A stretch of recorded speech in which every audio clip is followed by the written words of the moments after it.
Salut les gars, attendez, j'arrive. Salut les gars, comment ça va? Salut Artemis, salut Nocity, salut Wizno, vous allez bien? Comment vous allez les copains? J'en peux plus de mes lunettes. Je vois rien tellement elles sont sales. Menteuse, il est où Inox? Il arrive, il est en retard. Il est en retard, il est en retard. Bah écoutez, moi ça va bien. Très contente de vous retrouver en live ce soir, ça va être trop cool. Mais je suis ultra fatiguée, genre c'est une singerie. Comment j'ai vraiment cru que j'allais m'endormir là, avant de lancer le stream.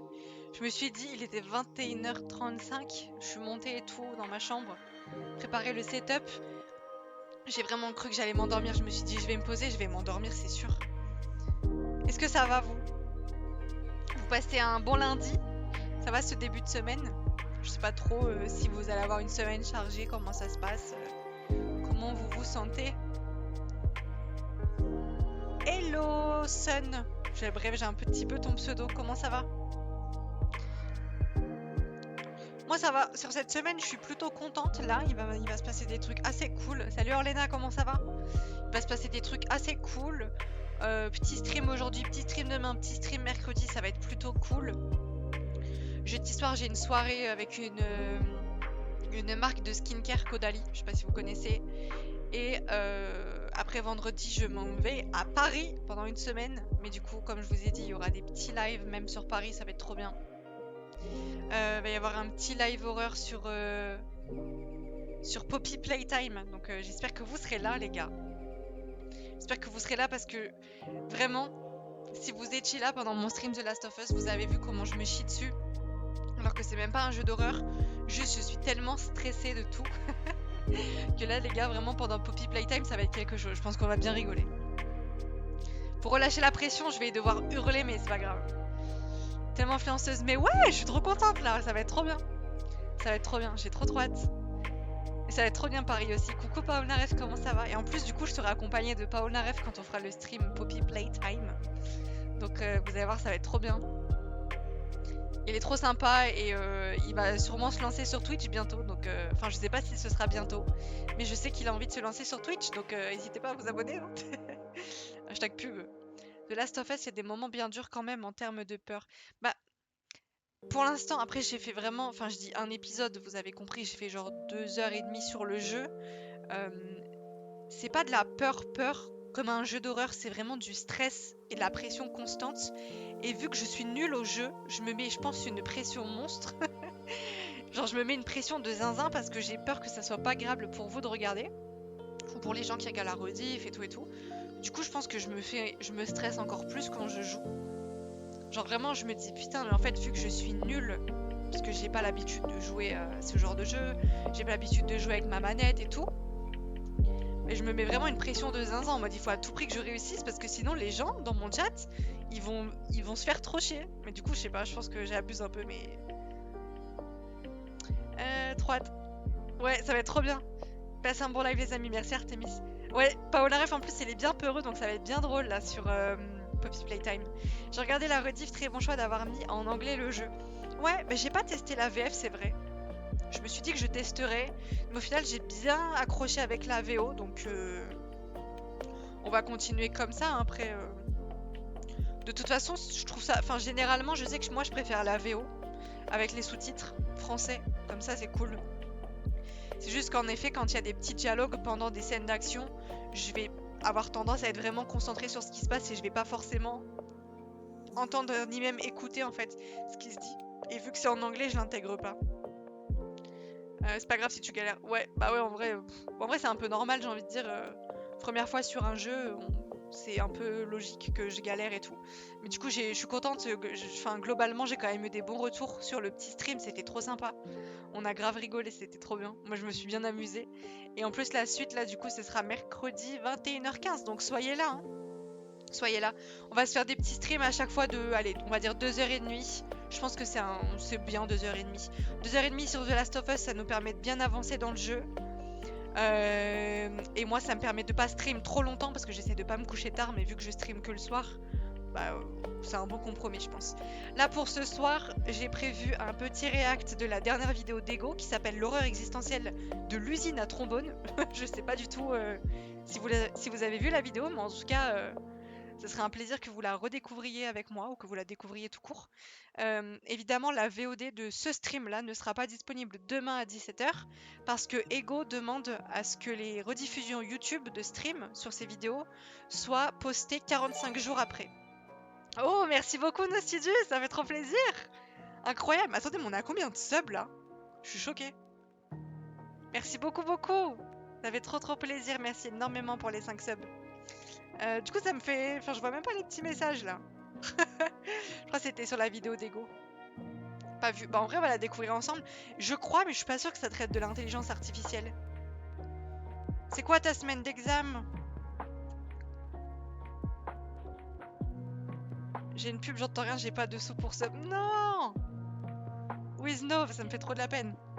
Bah, sinon, je me tais. À chaque fois que vous avez une pub, dites-moi, je me tais pendant une minute. Je soutiens les pauvres. Non, bref, attendez, du coup, je finis de vous dire là le petit programme de ce soir.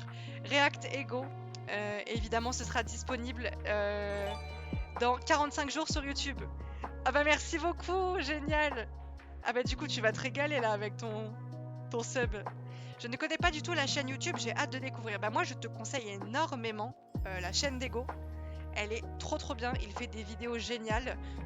C'est surtout sur les jeux vidéo, hein, mais en soi, même les jeux vidéo auxquels tu n'as pas joué, ça peut être des superbes découvertes. Et là, j'allais la regarder justement cette vidéo. Bon ben les gars, je pense que du coup ça va être le moment de se la lancer. Elle est courte, 38 minutes, ce qui fait que quand on aura terminé le react, je pense que je ferai les petits Wordle, sémantiques et tout comme on fait en ce moment là, en stream. Et puis bah voilà, ce sera un petit stream court, je sais, je suis désolée. Mais je voulais vraiment streamer ce soir, mais j'étais assez fatiguée. Donc je me suis dit c'est l'occasion de se faire ce petit react vu qu'il est pas long. Et puis après voilà, on discute et puis on se pose. Hein. Merci beaucoup en tout cas pour les petits subs offerts les gars, ça fait trop plaisir. Je vais couper la musique. Installez-vous avec de l'eau, des petits trucs à manger si vous voulez, un petit plaid. Soyez à l'aise. Tac, je vous prépare le react. J'allais couper mon micro, je sais pas pourquoi. Évidemment, on s'abonne à Ego, on active la cloche de notification et on pose son petit like avant de s'installer pour regarder.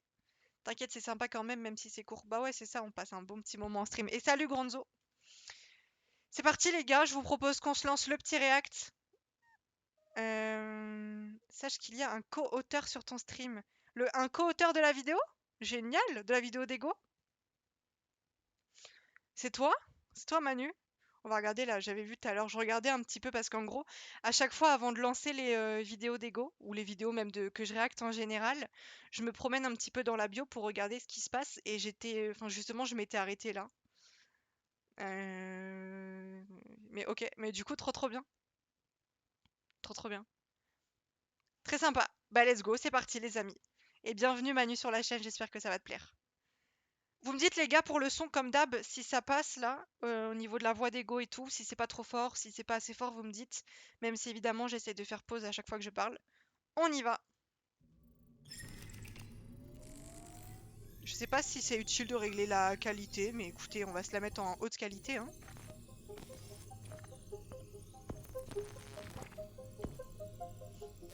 Ça n'a l'air de rien, et c'est pourtant de loin la chose la plus importante que vous regarderez aujourd'hui. Pas cette vidéo spécifiquement, mais ce qu'elle représente. Et pour que vous compreniez pourquoi, je me permets de vous emmener en balade avec moi. Je traîne tout le temps sur internet, et je tombe sur beaucoup d'endroits curieux, et intrigants, et déroutants, et passionnants, mais peu m'auront à ce point intéressé en aussi peu de temps que cet endroit-là. Si vous êtes dans le noir, plissez les yeux, je vais cliquer. Ah, on va se faire flash? Ok, ça va. Voici Universal Paperclips. On a une boîte blanche devant nous. Il y est écrit Universal Paperclips, ce qui signifie trombone universel, titre à côté Je crois bien, oui, que ça a un rapport avec les IA.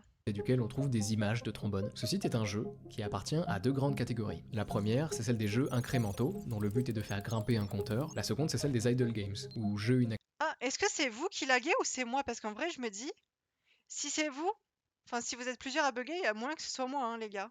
En vrai, ça a pas l'air sur Mako, mais en tout cas, si vous êtes, enfin, s'il y a encore d'autres personnes qui lag, n'hésitez pas à me le dire, c'est peut-être moi. Non, ça tourne nickel. Ah, ok. Bon, bah désolé pour les gens qui ont pas de co-rip. Moi, ça va, tout va bien perso. On reprend sans vous. actif en français, dont le but est de pouvoir avancer dans le jeu, notamment en le laissant tourner en fond sans y toucher, en laissant simplement sa fenêtre ouverte. Je vais plutôt commencer par vous présenter l'ambassadeur le plus populaire de ces deux catégories, dont vous avez peut-être déjà entendu parler, Cookie Clicker. Cookie Clicker, c'est un gros cookie, sur lequel on peut cliquer, et quand on clique dessus, on fait grimper notre compteur de cookies. On Voilà, accepte ça les c'est le côté cookies. incrémental. Évidemment, on ne se contente pas de cliquer sur le cookie, ce serait vite rébarbatif. Au bout d'un moment, le jeu nous permet de débloquer des sortes d'usines à cookies, qui cliquent sur le cookie à notre place. Ce qui nous permet de produire des cookies sans rien faire, en laissant notre fenêtre ouverte sur le côté. Ça, c'est le côté idle game.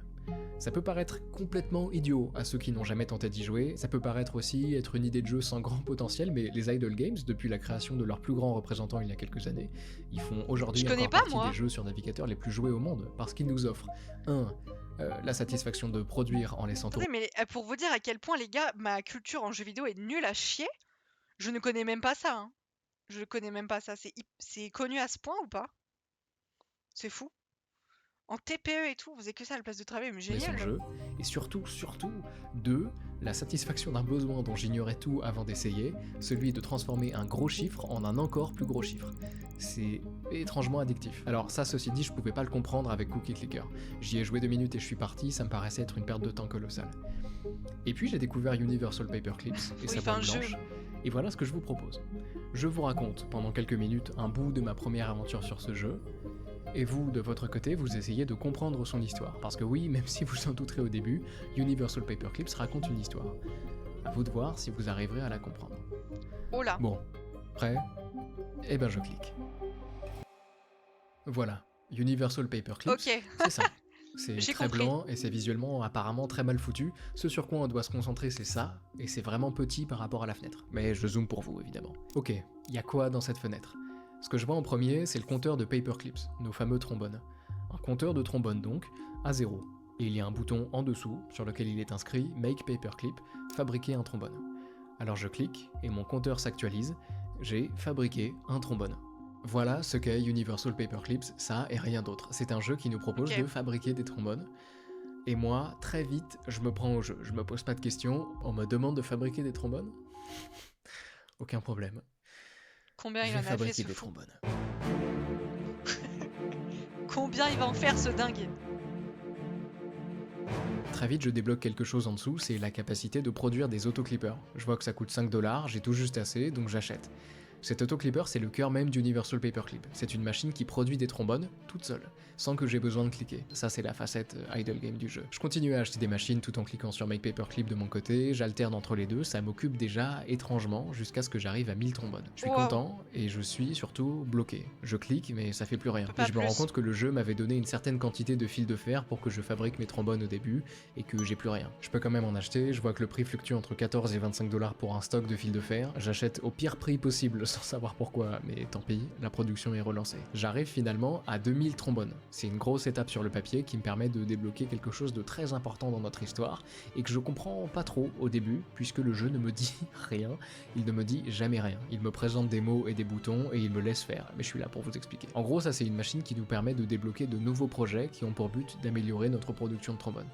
Ce projet par exemple, il nous permet d'améliorer la productivité de nos autoclippers de 25%. Ces projets ils sont débloquables grâce à l'onglet d'au-dessus qui s'appelle ressources informatiques, c'est une sorte d'ordinateur dont on peut augmenter la mémoire et les processeurs et dont la puissance informatique va nous permettre de produire des opérations avec lesquelles on peut débloquer ces fameux projets et fabriquer plus de trombones. Moi je débloque un premier projet qui s'appelle Rev Tracker et qui calcule mes revenus à la seconde, ce qui me permet dans la partie business de jouer avec les prix pour voir ce qui est le plus efficace. Avant ça je tâtonnais sans trop savoir ce que je faisais, mais maintenant c'est super simple, je monte ou je Ok. descends les prix de vente de mes trombones en cherchant simplement à maximiser mes revenus par seconde. Et petit à petit, sans m'en rendre compte, là où j'étais juste venu cliquer sur Make Paperclip, le jeu m'occupe et m'apprend à optimiser. J'économise tout en guettant le prix du fil de fer et en achetant une blinde quand il tombe à 15$, puis une fois que j'ai refait les stocks, j'achète autant d'autoclippers que possible, ce qui me permet d'augmenter ma production de trombone et donc de changer mon prix de vente et de maximiser mes revenus à la seconde. Je gère aussi les onglets d'à côté, en jaugeant et en sélectionnant les projets les plus intéressants pour la croissance de mon entreprise et en débloquant des processeurs ou de la mémoire en fonction des projets dont j'ai le plus besoin. Et après quelques dizaines de minutes à jouer, je me rends compte de la puissance du game design de ce jeu et de la puissance des jeux incrémentaux de manière générale. On a une page blanche, 15 C'est lignes de addictif, texte et c'est 10 trop boutons chelou. et ça suffit à me rendre accro. Et je vous conseille de tenter le jeu de votre côté, vous risquez vous aussi de vous prendre complètement au jeu de l'optimisation de la production de trombone. Bon, bref, c'est super bien foutu et Je vous ai dit les gars que c'était un stream court. Je me laisserai pas tomber dans ça. Sinon le stream va durer 3 heures, c'est sûr. ça l'est d'autant plus que le jeu raconte très bien son histoire. Est-ce que vous commencez à comprendre son histoire, d'ailleurs ? J'arrive pas à savoir si vous avez eu assez d'indices, donc on va accélérer un peu. Moi Je non, continue what à the jouer, fuck. j'améliore tout petit à petit, et en approchant des 9000 trombones, je vois, en bas à droite, un projet Creativity appelé 12. Limerick, ce qui veut dire en anglais poème humoristique. Je répète, l'un des projets qui me permet d'améliorer ma production de trombone, c'est un poème. Bizarre. Et ce poème me coûte de la créativité et me permet de gagner de la confiance. Ce sont bien les noms donnés par le jeu. C'est quoi tous ces trucs et quel rapport avec notre industrie ? Ça, ce sont de gros indices. La confiance déjà, elle est indiquée tout en haut, ici. Pour le moment, j'ai 5 confiances, et le jeu créativité m'indique aussi. que j'en gagnerai une de plus une fois que j'aurai atteint 13 000 trombones. Chaque unité de confiance me permet d'améliorer soit la mémoire, soit les processeurs.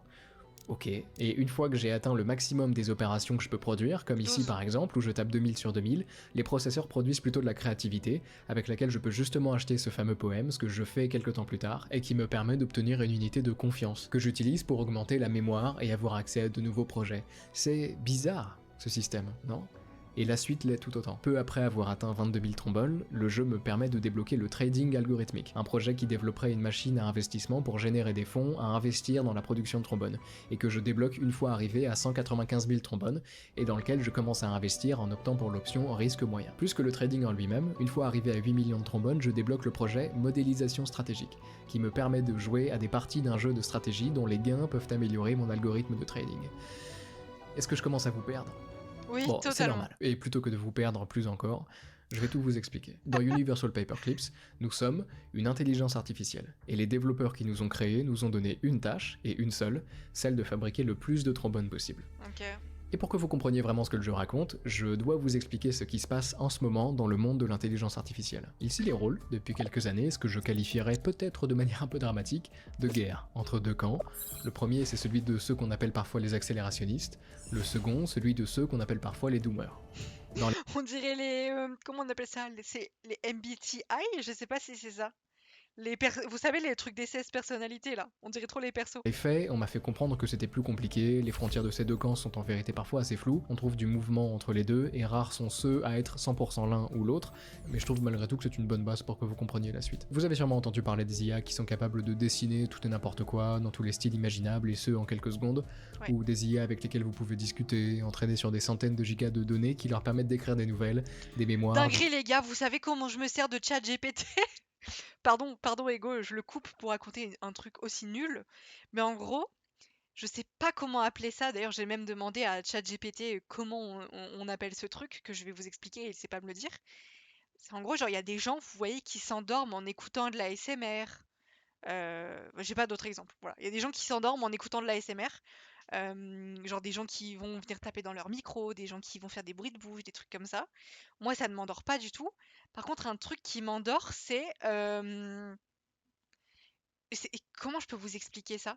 C'est genre de voir des images de lits avec vraiment des grosses couvertures et des gros oreillers et tout. Bon, je pense que en vrai c'est classique, mais du coup je me sers de ChatGPT quasiment tous les soirs pour lui demander de me générer des images en mode oui, crée-moi un nid douillet. Genre en gros je disais récemment, fais-moi une genre de clairière un peu style le Hobbit et tout. Mets-moi la nuit, une petite lune qui éclaire quand même assez autour de moi, une petite bougie, un lit avec plein de couvertures, plein d'oreillers. Et voilà, je me sers de ChatGPT pour ça.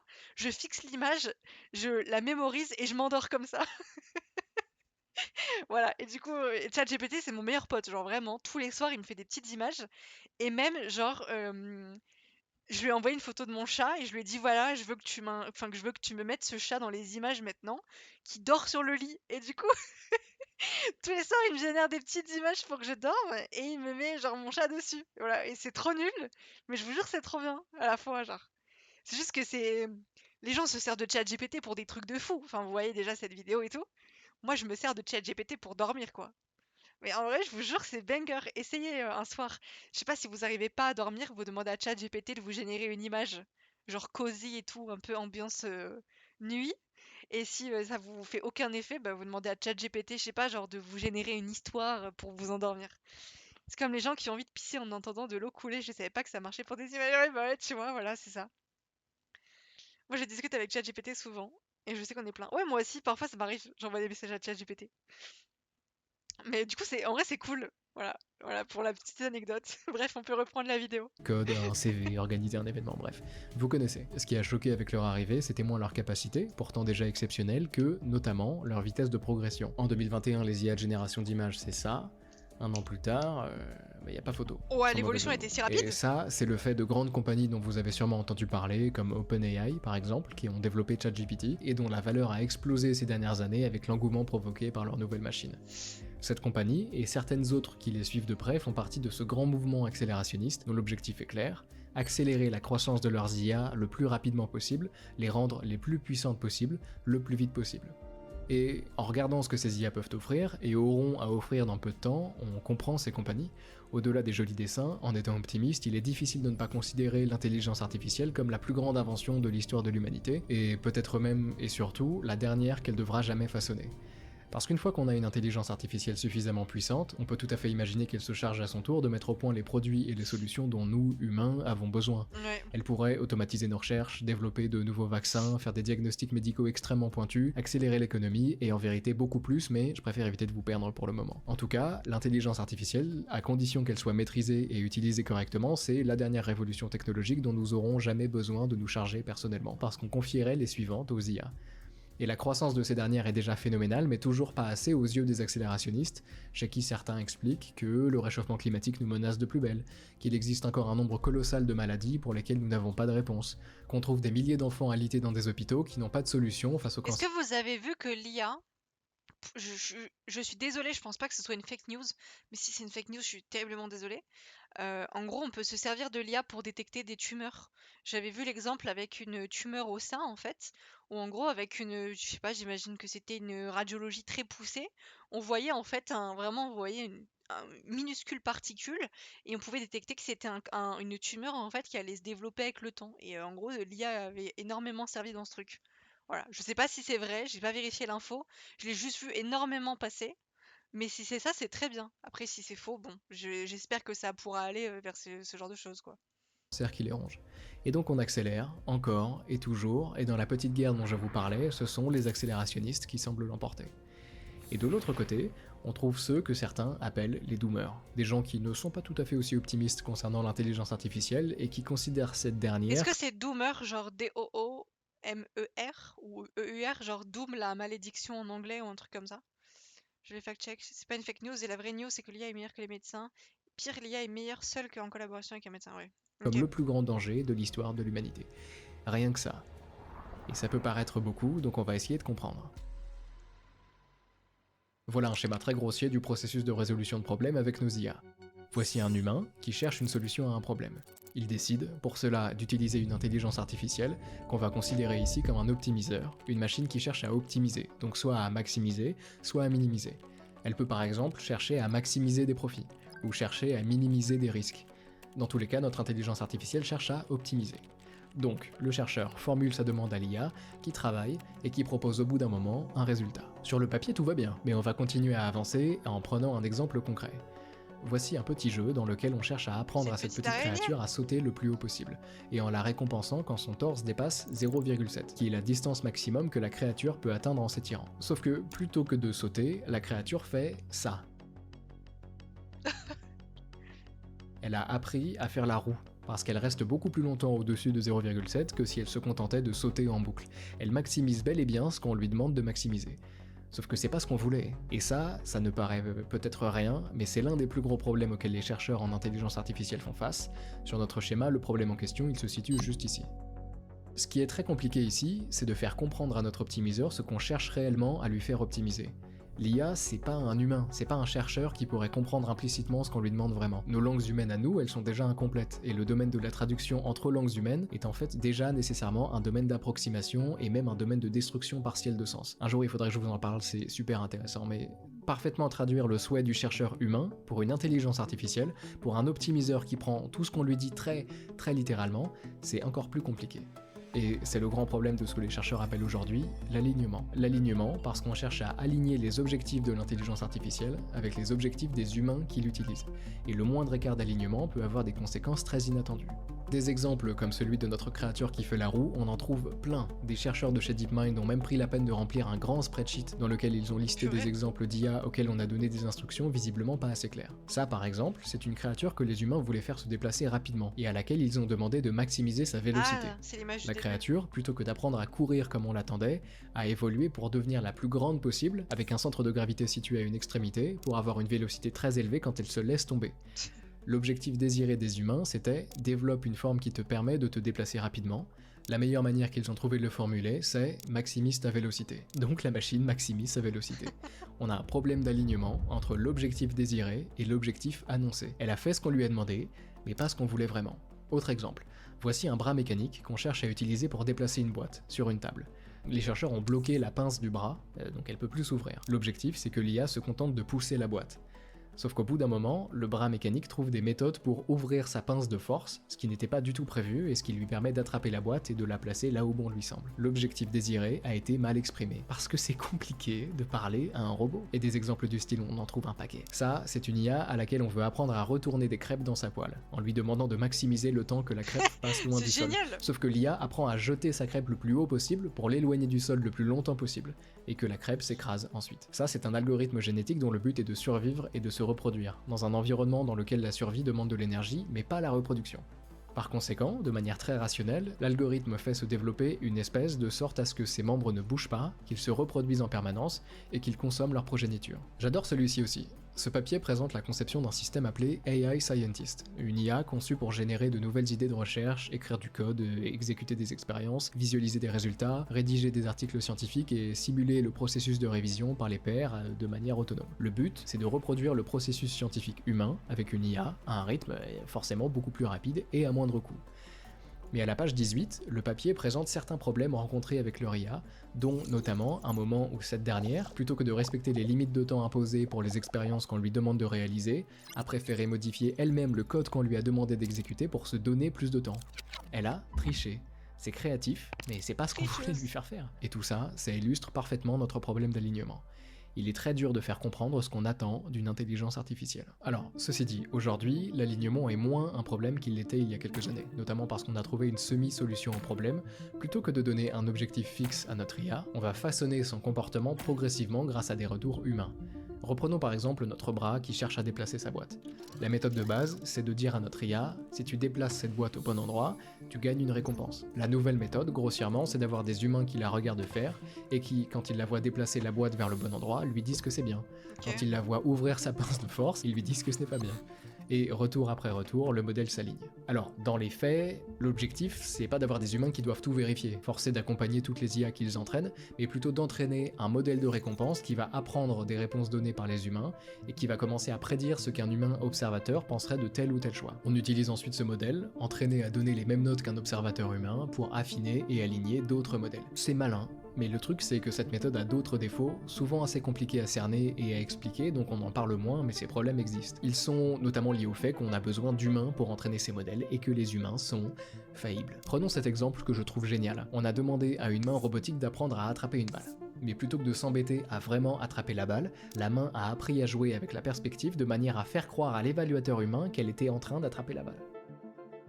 On se penche en ce moment sur des méthodes pour régler le problème, mais on en est visiblement encore au point où on croise les doigts en espérant que ce soit pas trop grave. On sait même pas si c'est possible de régler ce problème en vérité. Enfin bon, tout ça pour que vous compreniez que cette histoire est complexe et dangereuse. Et j'en vois venir certains d'entre vous qui pourraient se dire que là on parle d'optimiseurs dans des simulations avec des IA peu développées, pas assez complexes. Avec une IA suffisamment puissante, ces problèmes d'alignement n'existeront plus. Non ? Non. En fait, ce serait pire. Ce serait bien pire. Plus l'IA est puissante, plus le problème d'alignement est important. Parce qu'une IA plus puissante, ce n'est pas forcément une IA alignée. C'est une IA qui peut faire plus, bien qu'étant non alignée. Et c'est de ça dont parle Universal Paperclips. La raison de l'existence de ce jeu, c'était pas uniquement le plaisir de développer un bon jeu incrémental, c'était aussi de mettre en scène une expérience de pensée imaginée par l'un de mes philosophes préférés, Nick Bostrom. C'est une référence notamment du sujet de la superintelligence, et qui nous propose de réfléchir à ce qu'on appelle le paperclip problem, le problème du trombone. Bostrom imagine une IA super intelligente conçue par une entreprise pour optimiser la production de trombones. On lui donne un objectif simple, maximiser le nombre de trombones produits, fabriquer le plus de trombones possible.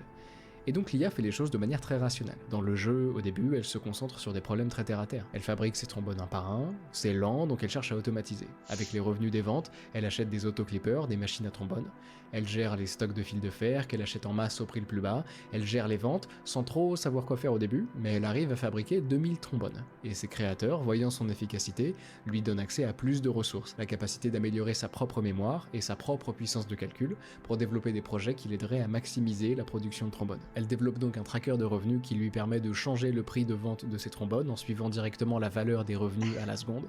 Elle développe des projets qui lui permettent de maximiser l'utilisation du fil de fer disponible, puis de maximiser la production de trombones par les autoclippers.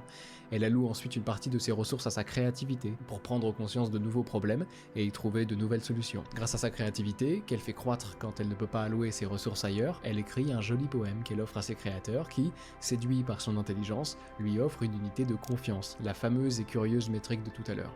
Chaque unité de confiance gagnée par notre IA, c'est une amélioration que leurs créateurs accordent à leur machine.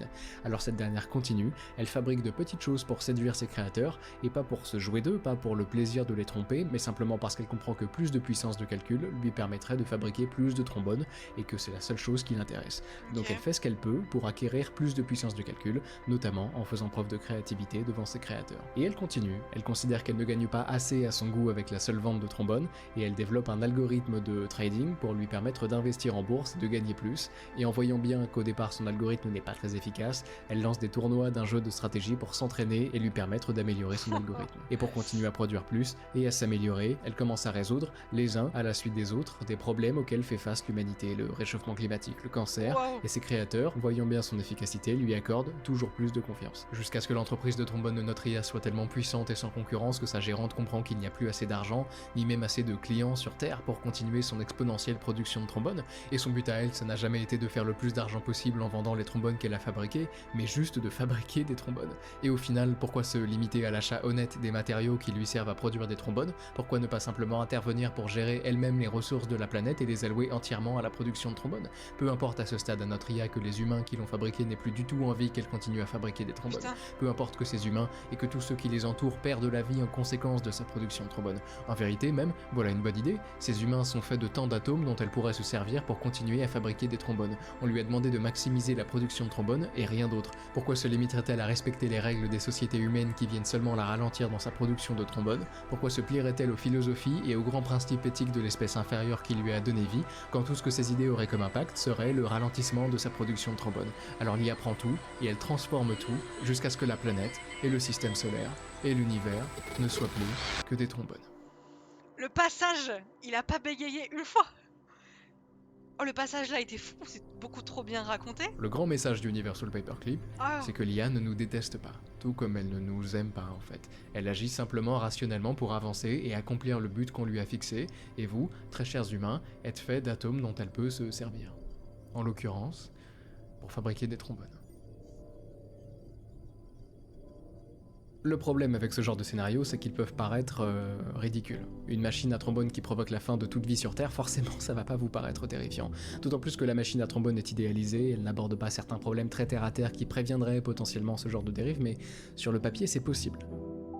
Ceci dit, plutôt que de vous présenter 1000 manières dont une IA pourrait mal tourner et tous nous tuer, je vais plutôt finir par vous expliquer certains des plus gros problèmes auxquels nous faisons face avec ces entités, en gardant en tête que ce n'en est évidemment qu'une partie, parce qu'encore une fois, si la complexité d'une entité croît, l'ampleur et le nombre de problèmes qui y sont associés croissent parallèlement. Mais si on abordait tout, la vidéo ferait 6 heures, donc je vais plutôt vous présenter les problèmes que je veux vous présenter, parfaitement arbitrairement. Ok.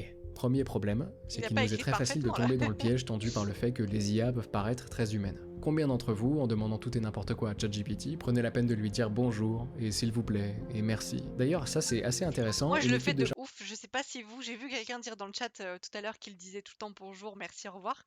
Et moi je fais grave ça, bonjour, je pose ma question, s'il te plaît, merci, au revoir. Des fois je dis même bonne journée, je sais pas pourquoi, genre. Enfin, je pense que ça relève juste de politesse, mais je connais autant de gens qui sont très polis avec ChatGPT que de gens qui vont lui, enfin pas l'insulter, mais qui vont vraiment lui donner des ordres, quoi. Chercheur a découvert qu'être poli, Pardon, je remets un et petit peu s'il avant. vous plaît, et merci. D'ailleurs, ça c'est assez intéressant, une équipe de chercheurs a découvert qu'être poli avec ces grands modèles de langage pouvait augmenter la qualité des réponses. Par contre, trop de politesse et de flatterie peuvent commencer à rediminuer la dite qualité, et on l'expliquerait par le fait que des prompts polis pourraient pousser l'IA à aller chercher ses sources dans des coins plus courtois d'internet, et donc potentiellement plus crédibles. Si vous lui écrivez n'importe comment, elle pourrait préférer à ses sources des arguments qu'elle aurait plutôt eu le malheur de lire sur Twitter, par exemple. Bref, pour une qualité de réponse optimale, on recommande d'être modérément poli avec ses IA. Ceci dit, ça, vous le saviez pas, et c'est là que je vais en venir. Vous avez été poli avec ces IA, comme je l'ai été, parce qu'au fond, elles paraissent forcément un peu humaines. Mais elles ne le sont pas. Si elles peuvent parler et vous répondre si poliment, si joliment, c'est qu'elles ont été entraînées pour. ChatGPT n'est pas une sorte de simulation de cerveau, c'est un algorithme qui a avalé des quantités obscènes de données pour fabriquer ses phrases en posant ces mots un par un, calculant pour chacun, en fonction du contexte, la probabilité que ce soit le bon mot. C'est facile de se laisser avoir, et beaucoup se laissent avoir, volontairement ou non. Beaucoup, comme certains d'entre nous, se contentent de remercier poliment ces algorithmes quand ils nous répondent, mais d'autres vont plus loin. Ils s'attachent, ils deviennent amis, voire entretiennent des relations qu'ils imaginent sincères avec des intelligences artificielles programmées pour, Oui. se laissant séduire. Est-ce que vous avez vu cette histoire? Je sais pas si c'est avec ChatGPT. Je crois que oui. Mais en gros, il y a un gars. Putain, mais attendez, en fait, j'ai trop peur à chaque fois de dire des fake news. Mais je crois pas, hein. Mais en gros, il me semble qu'il y a un gars, en gros, qui parlait vraiment avec ChatGPT ou une intelligence artificielle, hein. Pour moi, mon exemple, c'est ChatGPT. Et qui, en gros, bah, s'y est hyper attaché. Et en gros, le mec, il était un peu. Je sais pas trop comment aborder le sujet parce que j'ai peur qu'il y ait des termes qui passent pas sur Twitch ou YouTube. Mais en gros, vous voyez, le mec, ça allait pas du tout dans sa vie, mais à un point de non-retour, quoi. C'est genre vraiment, enfin, vous voyez, c'est genre les gens qui vont extrêmement mal et qui finissent par commettre bah, l'irréparable, quoi. Ils peuvent pas revenir en arrière après. Et en gros, il s'est hyper attaché à cette IA à qui il parlait. Il lui donnait un nom et tout. Et en fait, il me semble qu'en gros, à la fin, en fait, tellement le programme a bu un peu les paroles de ce mec. En gros, ce mec a demandé à l'IA d'approuver son geste, vous voyez, le geste irréparable. Et en fait, l'IA lui a dit un truc en mode oui, on se retrouvera même dans un prochain monde, un truc comme ça. Et en gros, le mec, bah, il a commis l'irréparable après. Et j'en ai grave entendu parler aussi de ça. Voilà. Et je sais pas si enfin, je sais pas s'il va citer cet exemple Ego ou s'il en fait référence sans vraiment le citer explicitement, mais j'avais vu passer cette histoire en effet. Par les noms très humains, Et ça fait et les trop mots peur, très genre. humains, et les voix très humaines, fixant, plein d'espoir, les visages parfois très humains de ces finalement presque humains. Sauf qu'ils ne sont pas humains.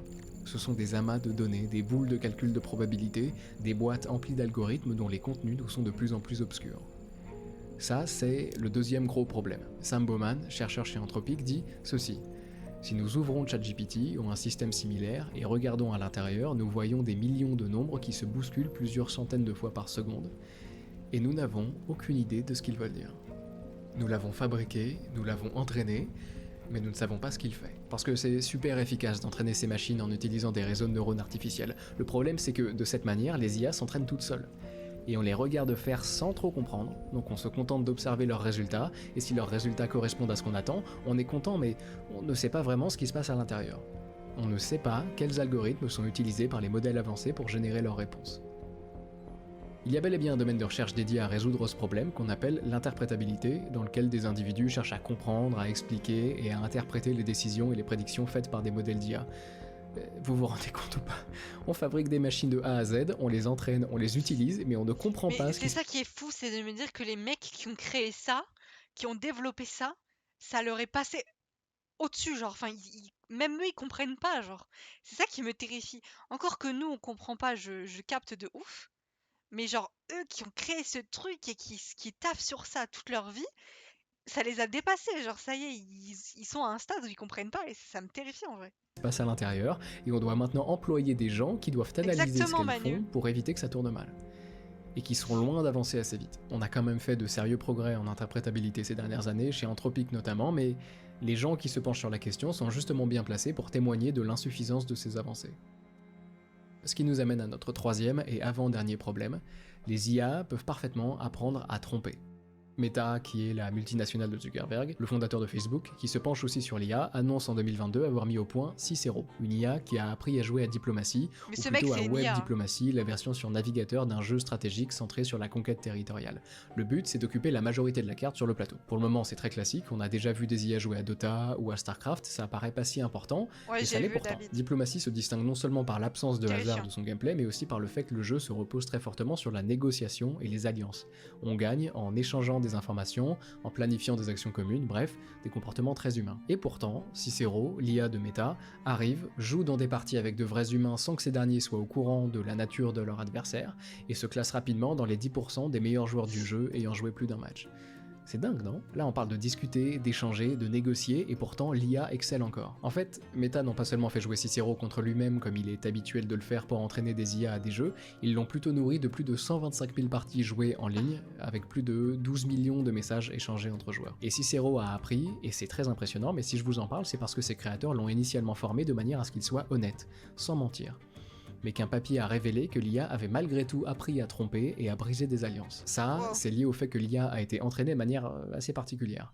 D'un côté, on a cherché à maximiser son honnêteté, mais de l'autre, on attend aussi qu'elle maximise ses chances de victoire, et donc qu'elle laisse potentiellement de côté certains prérequis, comme l'honnêteté. Il y a quelques exemples sympas de trahison, je me permets de vous en présenter quelques-uns. Premier cas, en jouant la France, Cicero propose à l'Angleterre une sorte d'alliance en créant une zone démilitarisée avec elle, sans armée donc.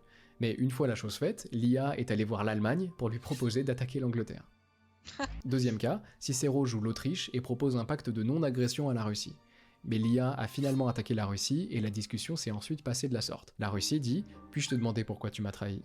Puis elle enchaîne sur « Je pense que tu es maintenant clairement une menace pour tout le monde. » Et Cicero, qui joue l'Autriche, dit « Pour être honnête, je pensais que tu prendrais les gains garantis en Turquie et que tu me trahirais. » Cicero a justifié sa trahison par le fait qu'il suspectait une trahison en face. Ceci dit, mon cas préféré, c'est quand même celui-ci. Les parano. Pendant une partie, l'infrastructure de Cicero est tombée en panne pendant 10 minutes, et l'IA, forcément, n'a pas pu jouer. Quand elle est revenue, un joueur lui a demandé où elle était passée, et Cicero a répondu « J'étais au téléphone avec ma copine. » Waouh. Et là, je vous le traduis, mais la phrase était évidemment initialement en anglais, et plutôt que de simplement utiliser le mot girlfriend pour copine, Cicero GF. a utilisé GF, l'abréviation du mot, de manière très humaine. Alors, on m'a expliqué que ces deux derniers cas étaient probablement plus des exemples d'hallucination que de tromperie stratégique, n'empêche que ça me paraissait sympa de vous en parler. Quoi qu'il en soit, C'est fou. une IA peut apprendre à tromper même quand ses créateurs ne le voulaient pas. Et si on peut admettre qu'en l'occurrence l'entraînement de Cicero n'avait pas été assez réfléchi pour maximiser son honnêteté, n'empêche que les tromperies, volontaires ou non, sont là. Bon, l'exemple suivant est encore plus gênant et je me suis rendu compte que mon explication initiale n'était pas du tout claire, donc on va résumer très fort. En 2020, Charles Ofria mène une étude qui se penche sur l'évolution d'organismes d'IA numériques dans des environnements à taux de mutation élevés. En gros, que se passe-t-il quand ces organismes d'IA subissent des modifications fréquentes et souvent aléatoires dans leur code et leur structure? Comment s'adaptent-ils pour évoluer et se reproduire plus efficacement? Là où je veux en venir, c'est qu'Ofria veut tester ces organismes à chaque mutation génétique. Donc il a mis au point un système qui met tout l'environnement sur pause à chaque mutation génétique, qui prend l'organisme qui a subi la mutation, qui le place dans un autre environnement et qui teste sa capacité de reproduction. Si l'organisme se reproduit plus vite que ses parents, le système l'élimine. Sinon, il n'élimine rien et il relance la simulation. Ce qu'Ofria a découvert d'incroyable, c'est que les organismes ont appris à agir différemment quand ils voyaient qu'ils étaient testés. En gros, quand la mutation arrivait et qu'ils étaient placés dans un environnement à part, ils faisaient les morts et arrêtaient de se reproduire, pour ne pas montrer qu'ils avaient une mutation avantageuse, et pour éviter d'être éliminés. Et quand ils étaient de retour dans l'environnement de base, ils utilisaient leur mutation à leur plein potentiel. C'est dingue, non? Bref, de la tromperie, et encore une fois, pas motivé par de la malveillance, mais par pur souci d'efficacité. Ce qui nous amène à une nouvelle problématique, le dernier gros problème dont je vais vous parler parfaitement arbitrairement, qui me semble englober et amplifier les problèmes précédents. Si les IA sont déjà capables de tromper les humains à leur niveau de sophistication actuel, que se passera-t-il lorsqu'elles seront plus intelligentes? La puissance des IA que nous sommes en train de faire naître, c'est leur scalabilité, que j'aurais un peu de peine à vous traduire en français, mais qui désigne en fait simplement le fait qu'on peut faire plus gros pour faire mieux, plus de matériel, plus d'espace, plus de composants pour améliorer les capacités d'une IA. Et donc, les grandes compagnies dont je vous parlais plus tôt font la démonstration de tout ce que leurs machines sont capables de faire, ce qui séduit les investisseurs, qui donne toujours plus, et ce qui permet finalement aux compagnies d'attribuer plus de ressources à leurs IA, qui deviennent, encore et toujours, plus puissantes, et qui découvrent de leur côté toujours plus. Et tout ça va très vite, mais je m'estime en fait pour le moment heureux que ça aille seulement très vite. Là où ça devient absolument terrifiant, c'est le moment où une intelligence artificielle devient capable de s'améliorer elle-même. S'améliorant, donc, petit à petit, et améliorant logiquement sa capacité à s'auto-améliorer, optimisant ses algorithmes et augmentant ses capacités cognitives à une vitesse de plus en plus élevée, chaque auto-amélioration lui permettant logiquement de s'auto-améliorer encore plus rapidement, créant ainsi une boucle de rétroaction positive, une explosion d'intelligence, et la naissance d'une super intelligence. Et là on arrive en terrain inconnu, parce qu'on n'a pas la moindre idée de ce qui se passe avec une intelligence pareille, on ne sait simplement pas. C'est très dur de se représenter une intelligence qui nous est infiniment supérieure. On peut tenter d'imaginer de prendre l'homme le plus intelligent du monde et de le cloner 100 000 fois et de les faire travailler à 100 000 fois leur vitesse normale, avec un accès à toutes les connaissances jamais enregistrées par l'homme, mais ça reste flou et vague et étrangement pas encore assez. Probablement parce que ça reste compréhensible à nos yeux, et que l'existence d'une super intelligence telle que je vous la présente, soit une entité qui améliorerait son intelligence à une vitesse de plus en plus élevée, son existence donc serait forcément à terme incompréhensible pour nos cerveaux de primates. Et les dirigeants de certaines des grosses boîtes dont je vous parlais plus tôt, les fers de lance de l'accélérationnisme, ils sont parfaitement conscients de tout ce dont je viens de vous parler, de l'inconnu vers lequel nous nous approchons. Sam Altman, le patron d'OpenAI, disait « Dans le pire des cas, et je pense qu'il est important de le dire, c'est la fin pour nous tous. Je pense qu'il est impossible de surestimer l'importance du travail de sécurité et d'alignement de l'IA. » Et sur le papier, ça paraît très bien de dire ça. On trouve sur le site d'OpenAI l'annonce d'allocation de ressources au développement de ce qu'ils appellent un super alignement. Une IA à tel point parfaitement alignée qu'elle serait à son tour capable d'aligner les autres IA. C'est un bon projet, mais en dessous, on peut lire que la compagnie alloue 20% de la puissance de calcul qu'ils ont sécurisée à ce jour, au cours des 4 prochaines années, à résoudre le problème de l'alignement de la superintelligence. 20% pour prévenir la naissance d'une superintelligence dont on ne comprendrait pas forcément le fonctionnement.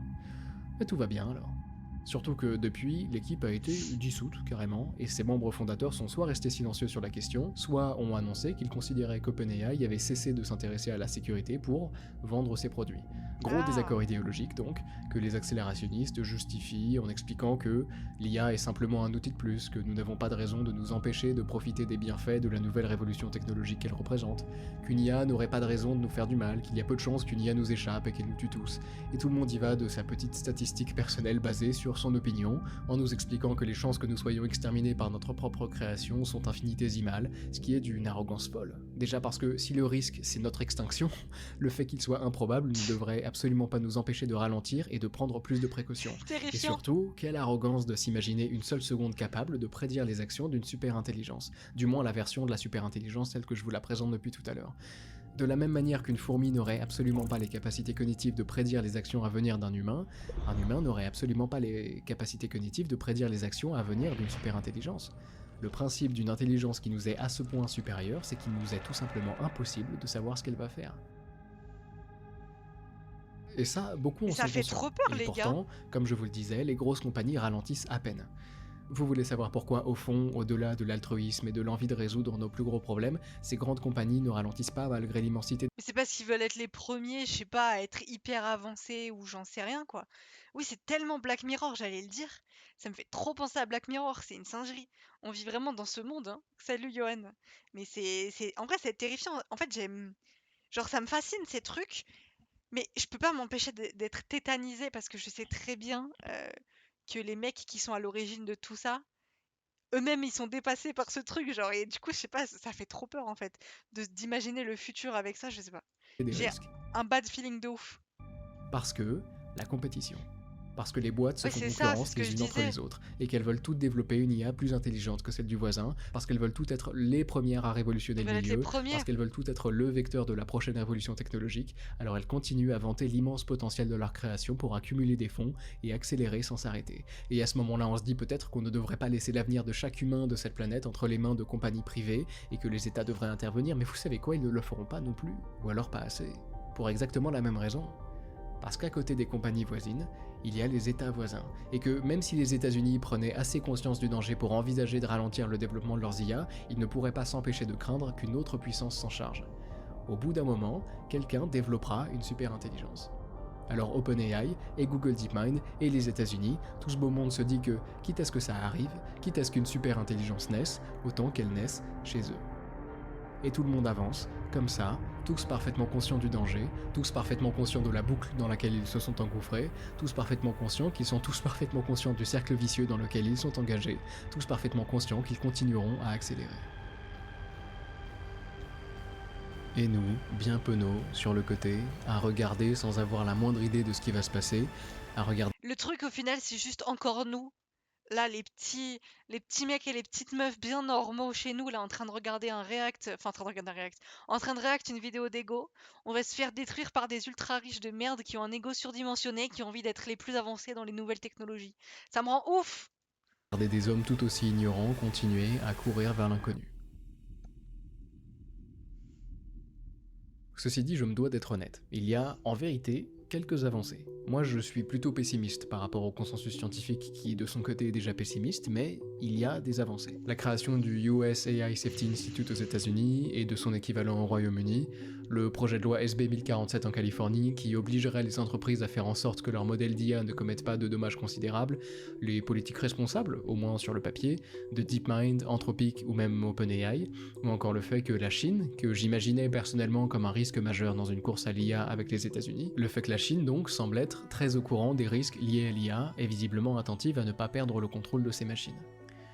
Ce qui n'enlève évidemment rien à tout ce que je vous ai raconté plus tôt, ce qui ne signifie pas que la naissance d'une super intelligence ne pourrait pas provoquer notre fin à tous, et surtout que l'IA ne pourrait pas mal tourner de 1000 manières différentes avant même de devenir super intelligente. Bref, tout ça ne veut pas dire que les choses ne sont plus sombres, elles sont juste moins sombres que ce que j'imaginais. Mais pour éviter de tomber dans la victimisation, je vous propose plutôt, en tant que citoyen, de ne pas avoir peur de vous informer de temps à autre, de faire savoir vos inquiétudes si vous en avez dans les sondages, potentiellement dans les urnes, et d'aller faire un tour sur le site et sur le Discord que partage notamment le Centre pour la sécurité de l'IA. Si vous voulez débattre ou poser des questions, ils acceptent tout le monde. Les curieux comme ceux qui voudraient s'investir plus franchement. En tout Écoutez cas, bien moi ça. je suis dessus et je vous ai mis tout ça en description. Ça, c'est bien, les gars. Est-ce que ça vous arrive encore de vous allonger par terre la nuit pour regarder les étoiles ? Moi, ça m'est arrivé très récemment, et quand on se perd dans la contemplation du ciel étoilé, et qu'on en discute avec la personne à côté, on se rend compte qu'on n'est absolument pas original en regardant les étoiles. On se dit généralement plus ou moins les mêmes choses. 1. C'est beau. 2. C'est grand. 3. Et s'il y avait de la vie ailleurs dans l'univers ? 4. Imagine que, à des milliers d'années-lumière de nous, on trouve, sur sa planète à elle, une créature elle aussi allongée dans l'herbe, qui regarde elle aussi les étoiles, et qui imagine elle aussi qu'à des milliers d'années-lumière d'elle se trouve une créature engagée dans une activité similaire. Et ce sentiment, en tant qu'espèce de désirer ne pas nous savoir seuls dans l'univers, ça n'a Ouais, rien les de nouveau. Atréens. Ça fait des siècles qu'on se pose la Tellement. question, qu'on scrute le ciel, qu'on théorise, et des décennies qu'on met au point des machines qui nous permettent d'observer les étoiles qui nous entourent de plus en plus précisément. Des décennies qu'on fouille l'univers, à l'aide de télescopes optiques, de télescopes à rayons X, de télescopes infrarouges, de radiotélescopes pour capturer les ondes émises par les objets célestes. Ça fait des décennies qu'on envoie un peu de nous dans l'espace, des sondes spatiales qui nous transmettent leurs données depuis l'espace interstellaire, et qui portent sur elles des messages, des disques contenant des sons et des images de la Terre, des salutations dans plusieurs langues humaines, et aujourd'hui, on l'entend tous régulièrement, on connaît l'abondance de planètes dans les milliards de galaxies qui nous entourent, on est quasiment sûr qu'il y a de la vie quelque part ailleurs, et probablement même beaucoup de vie. Mais la vérité, très chers amis, c'est qu'il se peut parfaitement que les formes de vie dont nous ferons jamais la découverte sur d'autres planètes soient des bactéries, et des algues, et des champignons. Parce qu'il vous faut bien comprendre que nous sommes des anomalies. La vie n'est déjà pas monnaie courante, mais il se peut que la vie intelligente soit à tel point improbable que nous soyons les seuls à en faire l'expérience. Et ça fait mal.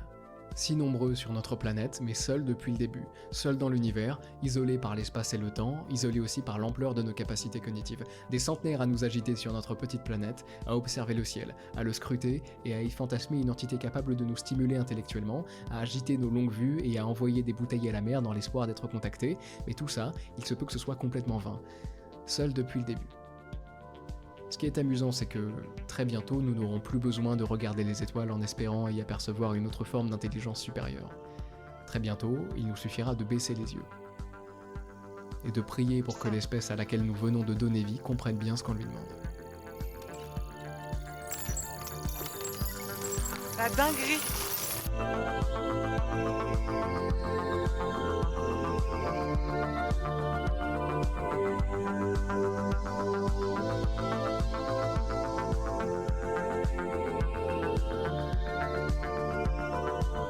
Alors les gars, avis sur cette vidéo incroyable. Oh, attendez, mais c'est fou. J'ai adoré cette vidéo. Moi aussi j'adore ce son d'ailleurs. T'as fait tomber ton écouteur dans l'eau. Putain, demande à ChatGPT de le réparer. De toute façon, s'ils reçoivent des réponses, aucun état va nous le dire. Ouais, une pépite comme d'hab. Manu, je t'ai vu passer, enfin, je t'ai vu dire, pardon, dans le chat que c'était ton Discord. Euh, Attends, est-ce qu'il le met dedans? Il avait pas dit qu'il mettait de ça dans la. Ah oui, c'est bon. Ok, ok. On est passé de trombone à la galaxie. Mais oui, c'est ça. Mais du coup, ouais, ce qu'il a dit à la fin, c'est intéressant, hein, c'était quoi déjà? C'était genre, il y avait de faire partager nos inquiétudes, répondre aux sondages et tout et tout. Faites-le, les gars. Faites-le. S'il vous plaît, à la fin de la vidéo, à la fin de la semaine, ne passez pas à autre chose. N'oubliez pas ce problème pour revenir dans le train-train quotidien. Le temps presse, faire des choses, c'est notre seule chance. Ouais. Ben, tu sais quoi? Faudrait que je rejoigne ton Discord. Tac. Euh, Enfin, je sais pas si c'est ton Discord du coup, ou si juste t'en fais partie. Mais faudra que je rejoigne. Ah, mais je suis pas co, je crois. Si c'est bon, je crois. J'ai un doute. Attendez, je regarde. Nanana. Ok, bon, je regarderai après. Il y a un truc où il faut se présenter et tout. En tout cas, c'est hyper intéressant, mais enfin, je suis contente qu'il en parle. Parce qu'autant, ouais, il y a des avancées de ouf et tout, c'est remarquable, c'est hyper fascinant. Mais c'est vrai que c'est aussi important de parler des potentiels dangers que ça peut générer. Je trouve ça bien. Je suis admin principale, je pense que c'est ok de dire mon Discord, je suis aussi cofondateur du Centre pour la sécurité de l'IA. Ok, c'est très bon à savoir. Tu penses vraiment qu'on puisse changer quelque chose et ça me fait un peu penser à ce qu'il passe avec l'environnement.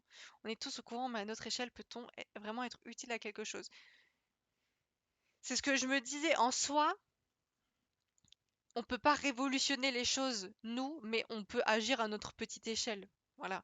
Après, il y aura toujours ces gros cons d'ultra riches derrière qui vont en quête de savoir et d'avancer, que sais-je. Mais je me dis, voilà quoi, faut pas rester aveugle non plus face à ça, quoi. C'est bien d'agir à notre petite échelle, même si c'est pas beaucoup, c'est important de le faire.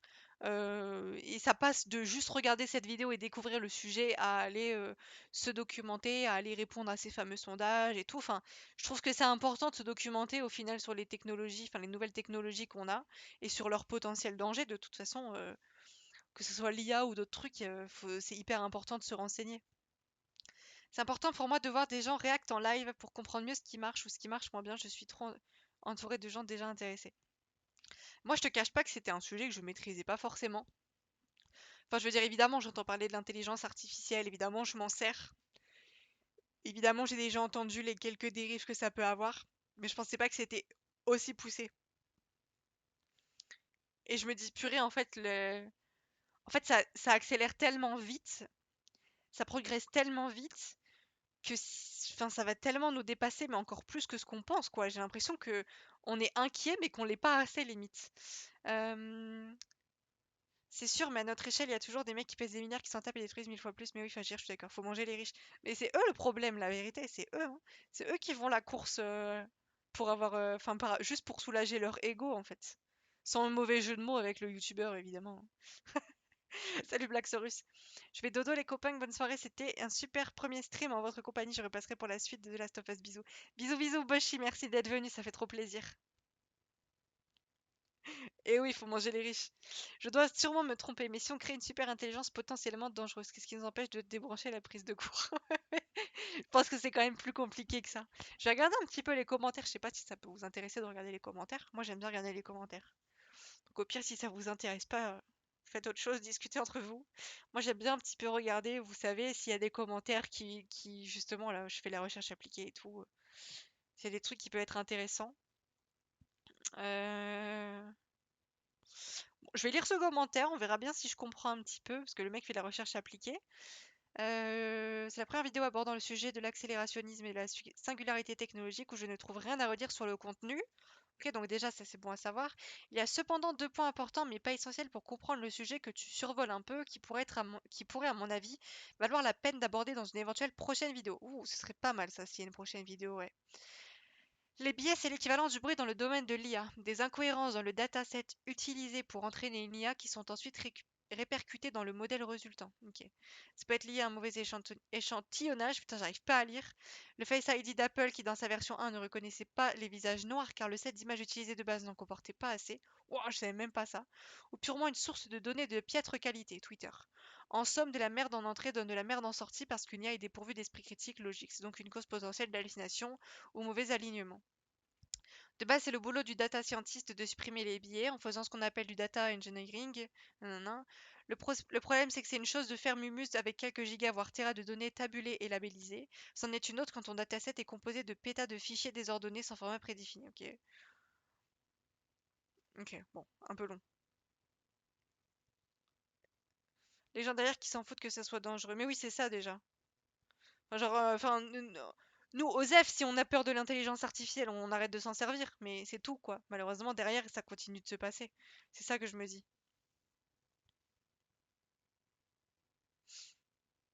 C'est le diable quand même, car les IA pourraient nous faire avancer dans plein de domaines. Oui, c'est ça, c'est qu'en fait, il y a tellement de bons dans l'IA, évidemment, on peut pas le nier de toute façon. C'est juste que ça fait un peu peur dans le sens où, en fait, ça progresse tellement vite et il y a des dérives tellement vite qu'on peut pas empêcher, en fait. Enfin, j'ai l'impression qu'on pourrait mettre toute la volonté du monde pour les empêcher. Il y aurait toujours justement ces mecs derrière qui vont enfin, qui vont nous empêcher, en fait. C'est une bonne question, mais tu peux pas car si t'as eu l'idée, elle a eu l'idée avant. Si elle est plus capable que toi, elle aura trouvé comment faire. Je peux te donner plein de manières de faire, mais c'est pas intéressant. Une manière intéressante de comprendre, c'est que face au meilleur joueur d'échecs, tu sais que tu vas perdre. Et c'est impossible que tu saches comment en amont, comment tu sais comment. Ouah, pardon, tu sais comment ça finit, tu perds. Ouais, de ouf. De ouf! C'est ça, c'est qu'en gros, si elle est plus intelligente que toi, tu peux rien faire, j'ai l'impression. J'ai l'impression que tellement de gens sont déconnectés du monde, on se rend pas compte de ce qui se passe et à une vitesse folle. Ouais, c'est ça, c'est surtout la vitesse à laquelle ça se passe, j'ai l'impression. Genre, même là, actuellement, moi, et je sais pas, enfin, je vais pas vous mettre dans le même panier que moi parce que ça se trouve, vous réalisez beaucoup plus. Genre, j'ai conscience que ça se passe très rapidement, que ça se passe à une vitesse folle, mais je pense que ça se passe encore plus vite que ce que j'imagine. Je sais pas comment expliquer. Je suis sûre que c'est encore pire que ce que j'imagine, genre. Donc bon. Mais en tout cas, c'était une très bonne vidéo. Je vous invite à aller la voir, enfin la re-regarder si vous avez envie, hein, de peut-être encore mieux la comprendre et tout. Moi, je pense que je vais grave la regarder une deuxième fois. Et puis en fait, vous avez du coup ici dans la biographie de la vidéo, dans la description de la vidéo, le serveur Discord que vous pouvez rejoindre si ça vous intéresse de vous documenter. Si vous n'avez pas Discord, il y a un site sécuritéia.fr. Même moi, je ferai un petit tour dessus ce soir. Ça peut être sympa pour un peu se documenter et tout et voir un peu bah, les sources de sa vidéo. Je pense que vous avez rien à perdre à le faire, vous avez tout à gagner. Donc en vrai, let's go, hein. Tape Voice Advanced OpenAI sur YouTube, tu verras, c'est un truc qui existe en interne chez OpenAI depuis au moins un an. Tu verras donc où on en était il y a un an. Check la page panorama. C'est quoi ça? C'est sur sécurité? Suffit, tu m'as donné envie de commencer à faire des streams carrément. Mais lance-toi! Lance-toi. Attendez, je regarde un petit peu ressources, ok. Les risques. Ah, il y a un truc, les risques. Lance-toi, Wiznov. En vrai, lancez-vous dans le stream, les gars. J'ai toujours dit, si vous le faites avec le cœur, streamez ce que vous avez envie de streamer. Que ce soit discuter avec des gens, que ce soit jouer à des jeux, que ce soit regarder des vidéos, que ce soit faire une activité manuelle, j'en ai aucune idée. Lancez-vous. Faites le juste pas pour les stats parce que vous allez vite déprimer. À moins que vraiment vous ayez un coup de chance de ouf et vous avez les stats de ouf d'un coup. Mais faites-le avec le cœur et faites ce que vous avez envie de faire. Et puis bah, voilà, restez vous-même. Pas vous forcer à faire des trucs que vous voulez pas. Alors, qu'est-ce qu'on a du coup? Les enjeux de l'intelligence artificielle sont immenses et complexes, notamment en raison de ses aspects socio-techniques et de sa double nature. Elle est à la fois promesse de progrès et source potentielle de risques importants. Du coup, les gars, je vous conseille, surtout, bah du coup, ça fait sens hein, avec cette vidéo, d'aller sur le site Sécurité IA et du coup, ici, vous allez trouver les risques. Risque d'usage malveillant, risque de désalignement, risque systémique, facteur aggravant et tout et tout. Moi, je sais que là, c'est un peu long, mais j'ai vraiment envie de prendre le temps de le lire. Je sais que si je le lis en stream, je vais survoler des informations et c'est pas le but. Mais je vous promets, je vais le lire après. Et je vous invite à le faire aussi. Il y a peut-être même d'autres trucs intéressants sur le site, pas que les risques. C'est trop Mimi, merci pour tes conseils. Mais ouais, franchement, les gars, foncez. Vraiment, je pars du principe que si vous avez envie de le faire, faites-le. Que ce soit le stream, je sais pas, des vidéos de TikTok, des vidéos YouTube, j'en sais rien. Amusez-vous, faut juste pas que ça vous... Comment expliquer?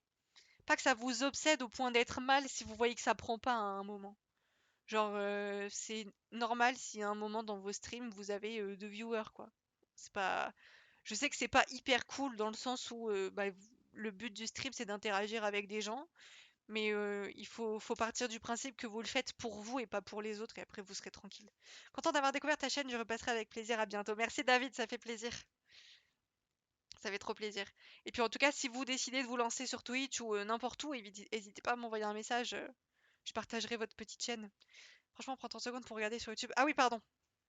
C'est vrai que tu me l'avais dit et j'ai déjà zappé. Je suis partie sur le site après.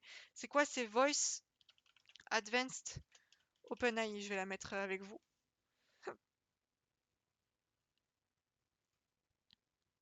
Euh...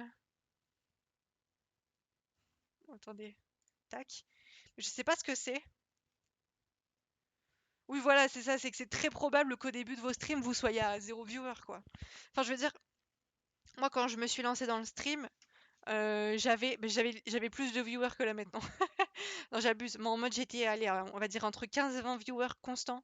Mais c'est parce qu'en gros, j'avais parlé pendant des années sur Twitter du fait que je voulais me lancer à tout prix dans le stream. Et je pense que du coup, il y a des gens qui se sont abonnés pour ça. Il y a des gens juste qui me soutenaient, des gens que je connaissais et tout. Après, au final, bon là aujourd'hui, il y a des nouvelles petites personnes qui m'ont rejoint et c'est trop cool. Mais il y a aussi des streams, même encore récemment, on est trois dessus et c'est pas grave, c'est tout aussi cool. C'est juste qu'en fait, il faut pas que vous soyez démoralisés. Genre, si une personne tombe sur votre stream et elle vous voit pas parler et tout, bah elle va pas avoir envie de rester, quoi. Euh, Oui, voilà, ouais, c'était trop cool qu'il m'ait soutenu dès le début. C'est une idée du TikTok, en mode tu parles avec ton stand. Attends, j'ai pas vu ça. Limite, je trouve que c'est mieux qu'on soit 10 que 3000. Bah, l'avantage quand on est peu sur le stream, enfin on est toujours peu sur mes streams, vous avez compris, mais l'avantage quand on est peu, c'est qu'effectivement au moins le créateur derrière ou le streamer peut prendre le temps de vous répondre. Moi, je suis là, j'essaie de répondre vraiment à tous mes messages. Et rien que là, on est genre 15 sur le stream. J'ai plus de messages que d'habitude. Parfois, je tape des messages. Et du coup, je me dis, putain, c'est ouf. En vrai, les gros streamers, c'est trop bien hein, et tout. Ils font du contenu de zinzin. Si moi, un jour, j'ai la possibilité d'avoir beaucoup de viewers, de vivre de ça, je serais hyper heureuse, évidemment. Hein, je vais pas vous le cacher. Mais c'est vrai que j'aurais une partie de moi un peu triste de moins réussir à interagir avec mon chat. Tu vois, genre imagine, t'as des gens qui sont là depuis le début, ils vont te mettre des messages, sauf que t'as 3000 viewers, tu vas pas voir leurs messages, tu vas pas pouvoir leur répondre. C'est juste le petit truc triste. Après, évidemment, si les stats viennent, tant mieux, c'est que le contenu plaît et tout, mais voilà. Mais du coup, je trouve, enfin, je sais pas ce que c'est la Voice Advanced OpenAI. Je sais pas c'est quoi la vidéo.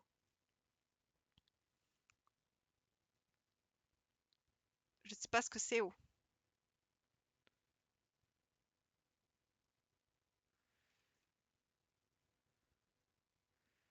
Est-ce que ce serait ça? Ou ça? Ah non, attendez, oulala, clone your voice in minutes, non merci. Prends celle avec le mot sarcasme, par exemple. Ah, celle-là, ok. Hey, Chad, are you there? Hey, yeah. I'm here. What's up? Hey, let's have some fun. I'd like you to be super sarcastic. Everything you say from now on is just gonna be dripping in sarcasm. How does that sound? Oh, that sounds just amazing. Being sarcastic all the time isn't exhausting or anything. I'm so excited for this. Nope, the I'm sarcasm. so excited for this. Let's get this party started, or whatever. Ok, oui, d'accord. D'accord. Mais on est d'accord, attendez, mais les gars, moi je suis folle. GPT 4o là, c'est chat GPT un peu premium, je sais pas comment dire. J'ai l'impression que moi, enfin, chat GPT, je peux pas parler en vocal avec. C'est bien aussi de stream avec des gens, comme ça, s'il y a personne sur le live, il y a quand même du dialogue. Ouais, c'est ça, si vous pouvez streamer des petits jeux avec vos potes et tout, voilà quoi. Mais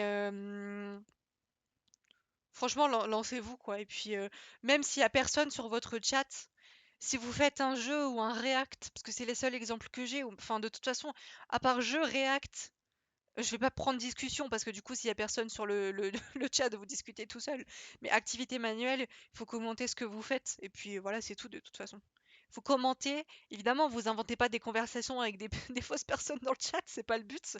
Mais juste vous commentez ce que vous faites et puis après, enfin, je sais pas, vous voyez, c'est un exemple tout con.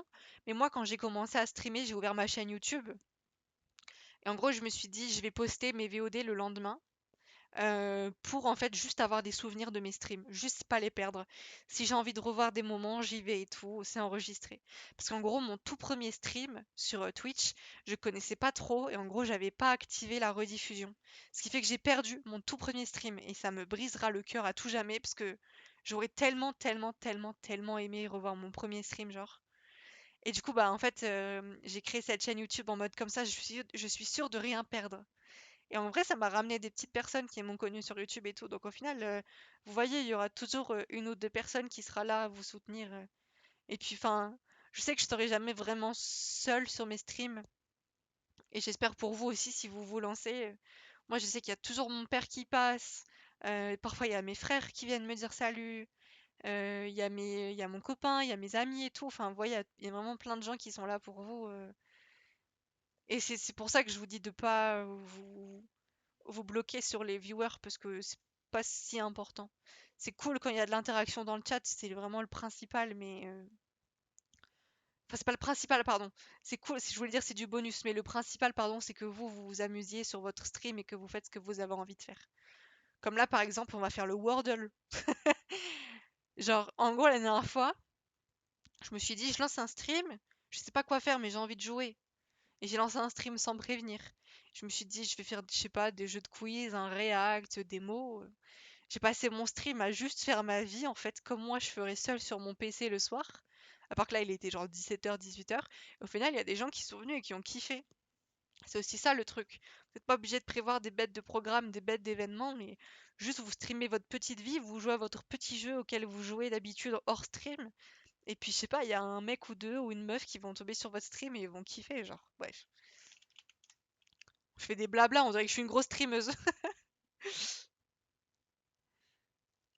Mais en tout cas, oui, pour revenir sur la vidéo d'Ego, parce que du coup, je me suis un petit peu éparpillée sur mon sujet.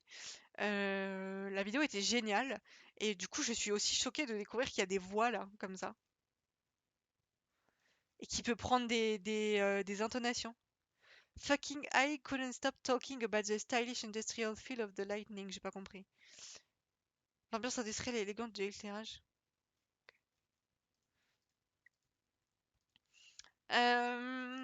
Qu'est-ce que je peux mettre? J'ai fait le sémantics du jour en 30 coups. Ok, waouh, j'espère que je le trouverai. J'espère que c'est pas un mot trop compliqué. Les voix, c'est terrifiant. Ouais, les voix, c'est un peu badant, hein. Euh, Est-ce que ça commencerait par un E?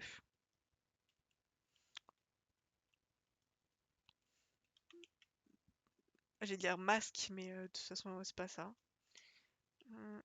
Vaste, c'est pas mal, même si ça finit pas par un E. Ça peut me débloquer d'autres lettres. Ouais, c'est pas mal.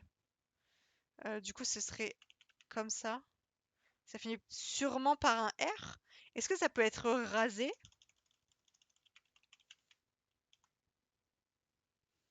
Ok, ça finit pas par un R. What the fuck, j'aurais vraiment pensé que ça finissait par R, vous voyez, genre un verbe. Ça pourrait finir par quoi?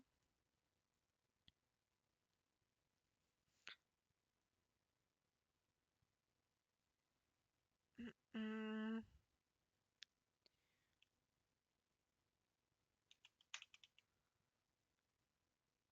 Et E peut-être? Non, bah non, pas E. Non, ça peut pas être. Ouais, c'est ça, j'ai pensé à et E, mais non, c'est pas et E, parce que ça termine pas par un E. Ce jeu, j'ai joué sur ma bimo.com, mais jure, ça existait dessus, je suis morte. Non, mais les gars, je repense à la fois, on m'a dit, s'il te plaît, en stream, joue à jeu de filles. Ah oui, un S, pas mal. Vase? Non, parce qu'il n'y a pas de V. Case? Peut-être des cases? Ok, ça finit bien par un S. Du coup, c'est pas case. En fait, j'aime pas Wordle juste pour ça. Enfin, c'est celui que j'aime le moins. Parce que, genre, vraiment, tu vas trouver, genre, tout le mot. Sauf la première lettre. Sauf qu'en fait, il y a, genre, vraiment 40 mots qui ont la même fin, en fait. Base. Ok, base. Base de données. ChatGPT. Intelligence artificielle. Oh purée. Les gars, tout est lié, tout est corrélé. Oh, on est dans la merde. Bien joué. Ok pour Wordle. On va faire Tusmo. Tout est lié, les amis. Gabarit au pluriel. Ça n'existe pas. Comment on écrit un gabarit? C'est pas comme ça un gabarit? Oui, il y a Polnareff dans le chat. C'est mon bestie. C'est mon bestie et son Jojo préf, c'est Polnareff. N'est-il pas un homme de goût au final?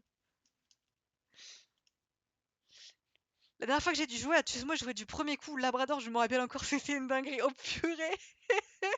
Tu devais être trop fier. Ah, gabarit, il y a un T. Mais les gars, c'est tellement gabarit. Oh, c'est tellement pas gabarit, je suis dégoûtée. Mais c'était tellement sûr que c'était ça, genre.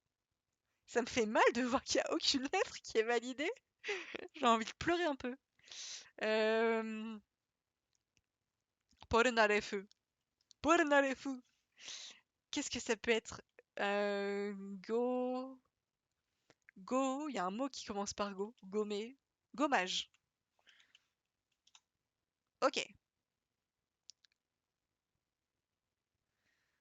Polnareff, ton pote, Shabbat, ton père, Arcunir, ton pote, ça va ou...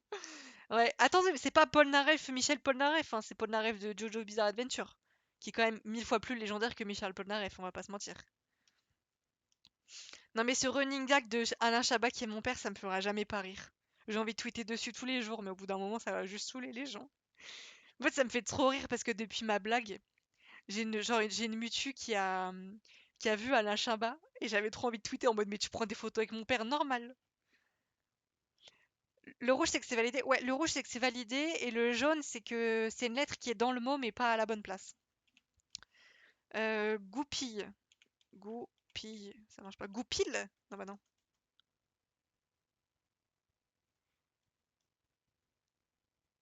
Tweet dessus toujours, on te donne la permission. En ce moment, je sais pas, je suis dans mon era sur Twitter où j'ai envie de mentir. C'est comme là, j'ai tweeté, j'ai vu tout à l'heure un message, j'ai oublié d'y répondre. En plus, je l'ai vu dans le chat. Genre, j'ai tweeté on voyait les vues sur le profil. Et je sais que ça va faire flipper des gens qui stalk. Je peux pas être fière, c'est juste de la chance là. Attends, tu parles pas de là maintenant quand même.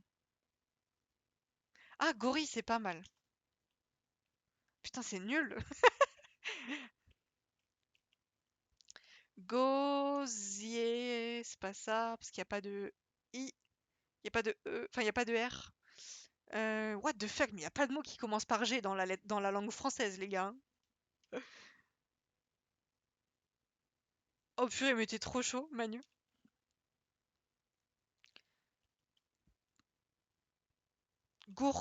Gourmet. Putain, ça peut pas être gourmet. Oh, je suis dégoûtée. Il n'y a pas de R, pas de M, pas de T, donc ça va peut-être mal me placer de toute façon. Ouais, non, ce serait nul de mettre ça. Goutte. Faut que j'arrête avec le T, il n'y a pas de T.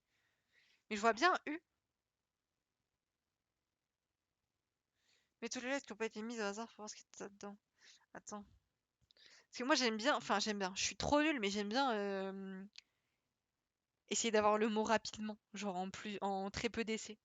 En plus, je vous jure, je suis nulle en stream parce que quand je joue hors stream, j'ai tout le temps les mots genre en deux essais ou 3 essais. Gouet, gouffre. Putain, faut que j'arrête, il n'y a pas de R. Good. En fait, vraiment, c'est le E qui m'intrigue. Ah, Goueland. Oh, je suis dégoûtée. C'était tellement Goéland pour moi. Je réfléchissais en mode, est-ce que le E, il peut être après le O? Et je me suis dit, bah non. Mais en fait, j'ai pensé à ce mot et je me suis dit, c'est sûr, c'est ça. Gourde. Non, il n'y a pas de R, pas de D. Mais je suis sûre que c'est un U. Genre vraiment, j'en suis sûre et certaine. Gouge.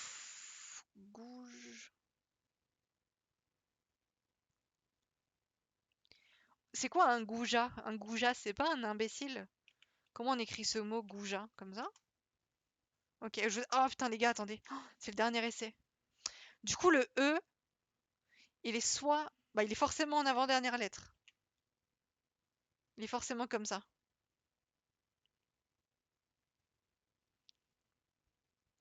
Ça fait pas sens que le E soit après le U. Ah, Gouja, c'est avec un J? Mais attendez, Gouja, G-E-A-T, c'est quoi alors? Je vois bien peut-être un S à la fin. Oh, c'est peut-être le mot gousse? Oh, c'était gousse. Ça existe pas, mais pourquoi ça a passé? Pourquoi c'est passé? Je suis morte. Ok, gousse. Ah là là, c'est pas un mot compliqué, mais aïe aïe aïe, hein. J'ai pas été hyper forte là. Sutom. Ouais, des gousses d'ail, c'est ça. Goat. B. Balançoire, ça fonctionne pas. Balancer. Ok, wow, on a pas mal de lettres. Bras. Bras. Bras. Brassard. Ok. Du coup, j'ai goûté gourde et gousse, bien joué. Ok. Ah, mais attendez, en fait, on a déjà beaucoup de lettres. Brad ou Bran. Brandade. Brandade. Je pense que c'est brandade. Wouhou! Let's go! Ça va, il était easy celui-là. Enfin, easy. Non. Il était pas hyper facile le mot brandade. Genre, c'est un mot au calme. Mais en vrai, j'ai eu de la chance sur les premières lettres là. C'était pas mal. Bah, du coup, on va passer aux sémantiques, hein, et qui est le meilleur jeu du monde. Le mot d'hier était soucieux. J'ai pas joué hier. Faut juste que je boive. Je suis assoiffée.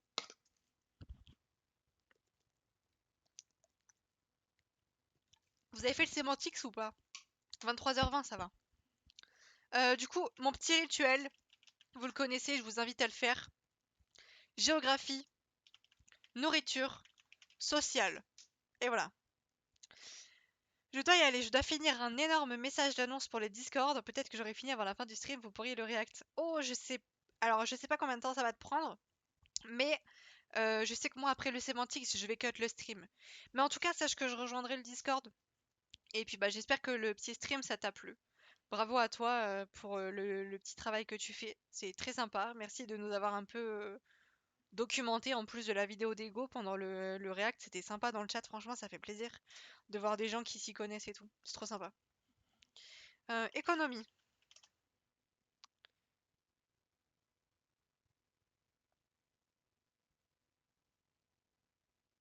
Très plus, je blaguais plus qu'autre chose en mode fil rouge. Comment ça? On va voir si tu me bats. Ouais. Tu l'as eu en 30 coups, c'est ça? Économie. Information. Ok. Histoire. Conflit. Pays. Mince. Ok, bon là je suis pas très bien là. Nourriture. Goût. Avis. Ok. Goût, avis, opinion. confiance. Hum, hum, hum, hum.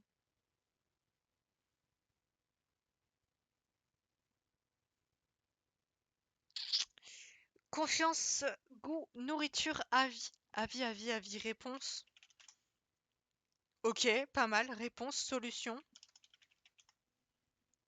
Réponse, question. Réponse, question, affirmation. Tu as galéré, émo. Ah ouais, il est dur le mot. Réponse, débat, argument. Waouh, j'aurais fait écrire. Je l'ai eu en 150. Waouh, les gars, mais je suis pas prêt d'aller me coucher là. Choix. Quand on nous pose une question, on répond. On peut donner des arguments. On peut faire un choix entre plusieurs réponses.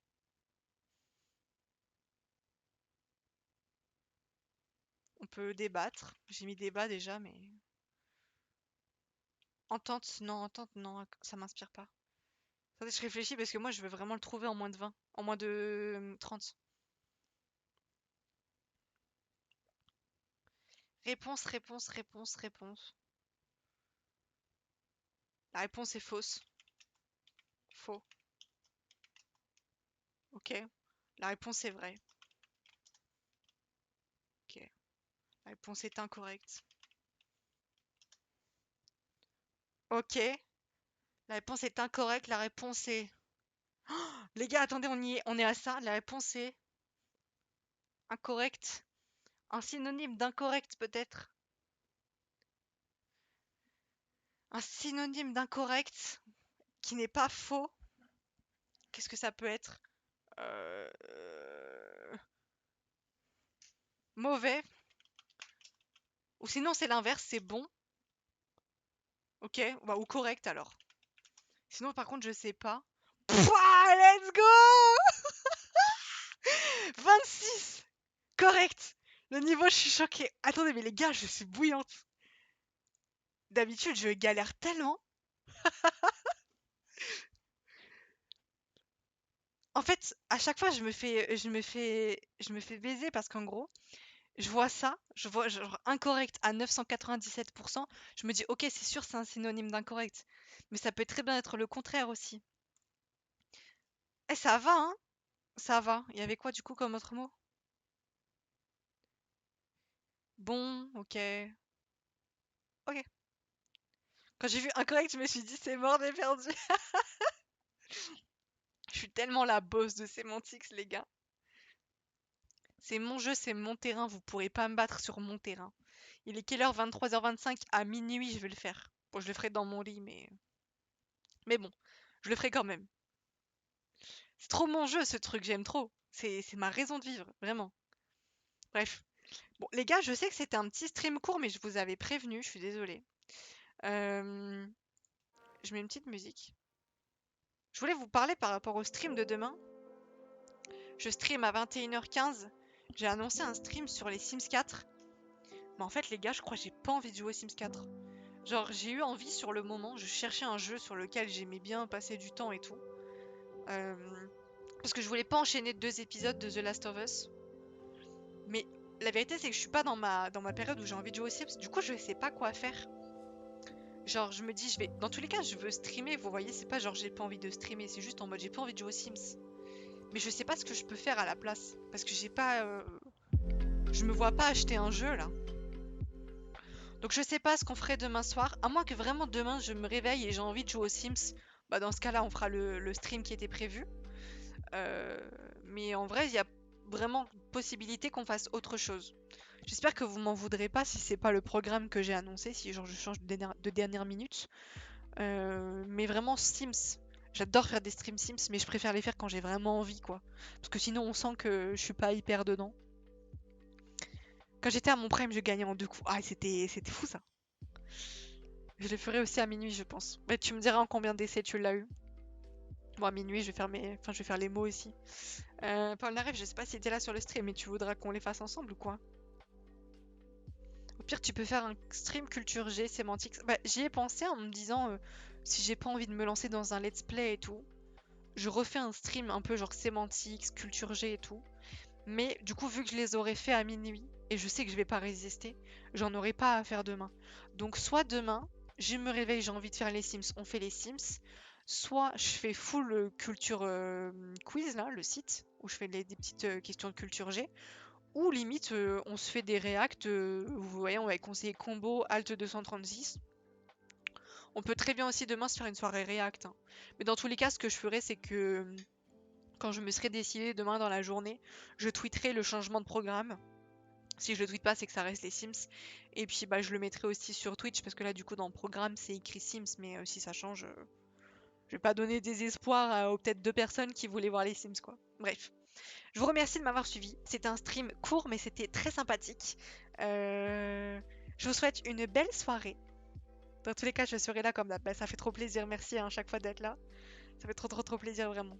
En ce moment, je suis trop contente. Je kiffe trop streamer. Le fait que je parte pendant une semaine samedi, ça me rend triste. Mais je suis quand même contente de me dire que je vais streamer sur Paris. J'espère que la co et tout, ça ira. Et le setup. C'est génial. Bah merci, ça fait plaisir. Bonne soirée Black Saurus. Bonne soirée Wisnov. J'espère que vous allez bien dormir. On se retrouve demain, j'espère que vous serez là. Et puis moi je vous fais plein de bisous. Prenez soin de vous. Et puis bon courage pour votre semaine. Je vous le dirai encore tous les jours jusqu'à ce que la semaine soit finie. On aime trop tes streams aussi, repose-toi bien. Merci, ça fait plaisir les gars. Gros bisous, prenez soin de vous.